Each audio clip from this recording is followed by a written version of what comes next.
Hi, it's Emma and David from Pluck These Bees.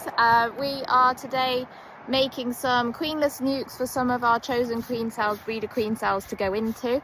So these are from colonies that the cells aren't from. So we're going to show you how we do that, and we'll go from there. So we are massive fans of the Payne's polynukes with extensions for this process. So we build the colonies up nice. Bees always like to go up like a chimney rather than outwards. So these are perfect. They hold 6 frames in each box, and each extension holds 6 above and above. Now we've obviously got a queen in here. What we will do is break this down to make some queenless nukes. So we can simply take brood frames out of here with bees, obviously not their queen, so must make sure we find that queen, make sure she doesn't go into a queenless nuke box. And then, so we'll break it down and then add some of our queen cells to them in cell protectors. So taking each extension off so that we can colony inspect them without the queen running up and down. If we started here, she could be up there and then she'd run down, etc. So we split them up sideways, put them on top of the roofs. So I'll go through this one, and then Dad will go through that one, on there probably, and hopefully we find the queen.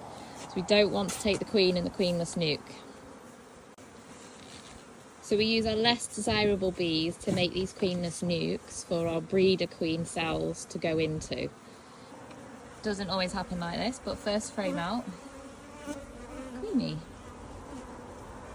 So now we know where she is. She's nice and safe, so she can continue in her own colony, and we can then use the bees that are in the extensions as queenless nukes for our cells. So now we know where the queen is. She's nice and safe back in her box there. We can now use all this lovely brood to make those queenless nukes. So these are going to go into nuke boxes, which I've readily prepared here. So 2 comb nukes, big frame of food, and then some space to expand, and a queen cell will go in there shortly.